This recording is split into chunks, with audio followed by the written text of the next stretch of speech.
अस्सलाम वालेकुम। आज की इस वीडियो में मैं आपको 4 इजी स्टेप्स बताऊंगा जिन पर अमल करके आप सही से प्रेफरेंसेस सेट कर सकते हैं। और ये वीडियो काफ़ी रिक्वेस्टेड है और काफ़ी इन्फॉर्मेटिव वीडियो है, तो वीडियो को एंड तक देखिएगा। स्टेप 1 ये है कि आप जिस भी यूनिवर्सिटी में अप्लाई कर रहे हैं या जिसकी आपने प्रेफरेंस लिस्ट सेट करी है, आपने सबसे पहले उसके ऑफर्ड प्रोग्राम्स को गो थ्रू करना है।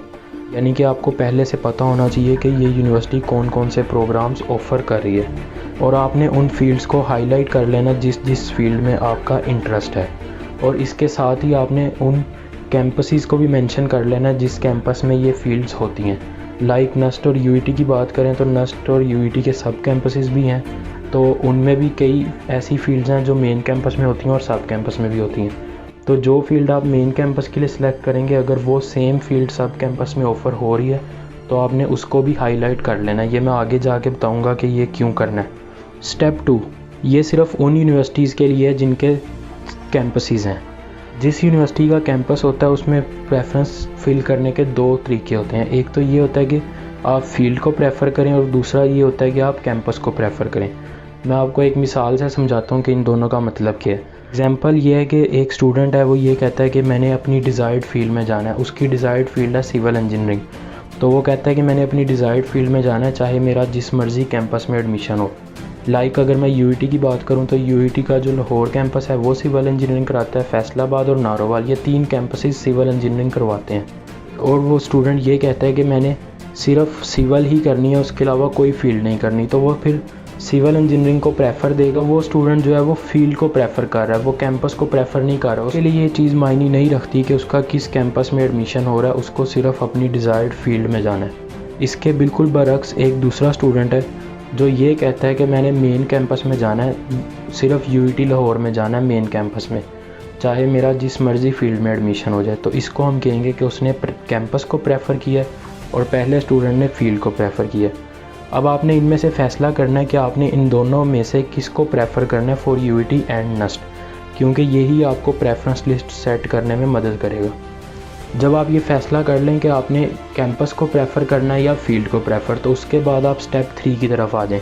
स्टेप 3 में आपने पहले रफ़ पेज पर प्रेफरेंसेस को सेट करना है। वो आपने इस तरह करना है कि आपने लास्ट ईयर के क्लोजिंग मेरिट्स को निकाल लेना है और आपने स्टेप 1 में जिन जिन फील्ड्स को हाईलाइट किया था उनमें से आपने देखना है कि किस किस फील्ड में आपका सबसे ज़्यादा चांस है। तो जिस फील्ड में आपका सबसे ज़्यादा चांस है उसको आपने फर्स्ट नंबर पे लिखना है। इसी तरह डिसेंडिंग ऑर्डर में आपने लिस्ट तैयार कर लेनी है। मैं आपको एग्जांपल से समझाता हूँ। एक बच्चा है जिसका यूईटी के लिए 80% एग्रीगेट है। अब मैं आपको दोनों केसेस में समझाता हूँ कि आपने किस तरह से फिल करना है।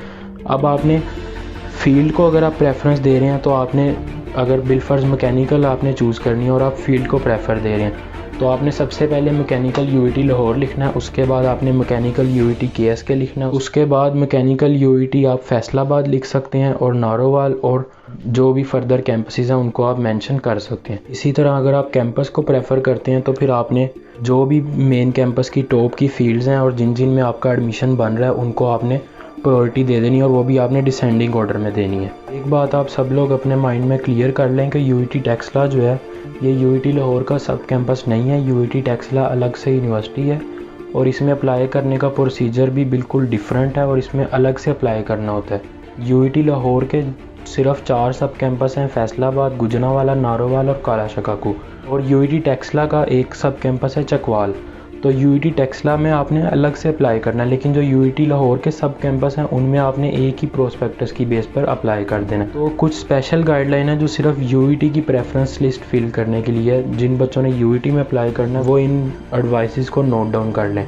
यूईटी में जब आप प्रेफरेंस फिल करने लगेंगे तो आपके सामने 3 कॉलम्स आएंगे। Number 1 select field, select category और नंबर 3 सिलेक्ट कैंपस। तो आपने जैसा कि मैंने आपको पीछे बताया कि आपने ये ख़ुद चूज़ करना है कि आपने कैंपस को प्रायोरिटी देनी है या फील्ड को। तो अब उस चीज़ पे तो मैं बात करने नहीं लगा, आपको वो सारी समझ आ चुकी है। अब मैं बात करने लगा हूँ कैटेगरी के ऊपर। आपने सबसे पहले यूईटी की वेबसाइट पर जाना है, वहाँ पे एडमिशन कैटेगरीज़ के नाम से एक डॉक्यूमेंट होगा, वो आपने खोलना है, उसको आपने डाउनलोड करना है और उसको आपने कंप्लीट पढ़ना है और आपने देखना है कि आप किस किस कैटेगरी के लिए एलिजिबल हैं। जिस कैटेगरी के लिए आप एलिजिबल हैं आप उस कैटेगरी के अगेंस्ट अप्लाई कर सकते हैं। अगर आप एक से ज़्यादा कैटेगरीज के लिए एलिजिबल हैं तो ये अब आपकी अपनी चॉइस है कि आपने किस कैटेगरी की बेस पे अप्लाई करना है। ठीक है। तो ये अब आपकी अपनी चॉइस है, बस आपने प्रेफरेंस जब फिल करनी है तो आपने कैटेगरी सेलेक्ट करनी है सिंपल। उसके बाद आपने फील्ड सेलेक्ट करनी है और आपने देखना है कि कैंपस मैंने कौन सा सिलेक्ट करना है। जितने भी कैंपसेस हैं आप कोई भी कैंपस सेलेक्ट कर सकते हैं, कोई रिस्ट्रिक्शन नहीं है, ठीक है। उसके बाद स्टेप 4 है कि आपने एक दफ़ा सारी प्रेफरेंसेस को रिव्यू कर लेना है और फिर इसको जाके ऑनलाइन इम्प्लीमेंट कर देना है। बस ये 4 सिंपल स्टेप्स हैं, अगर आप इनको फॉलो करते हैं तो इंशाल्लाह आप अपनी डिज़ायर्ड फील्ड में एडमिशन ले सकेंगे। तो आज की वीडियो में बस इतना ही था। उम्मीद करता हूँ आपको वीडियो पसंद आई होगी। अगर आप इस तरह की और इन्फॉर्मेटिव वीडियोस देखना चाहते हैं, एंट्री टेस्ट के मतलब टिप्स एंड ट्रिक्स जानना चाहते हैं, तो इस चैनल को लाजमी सब्सक्राइब करें। और अगर आपके कोई क्वेश्चंस हैं तो आप मुझे इंस्टाग्राम पे मैसेज कर सकते हैं, मैं लाजमी से आपकी मैसेजेस का रिप्लाई करूँगा। आज की वीडियो में बस इतना ही था। मिलते हैं किसी अगली वीडियो में, तब तक के लिए अल्लाह हाफिज़।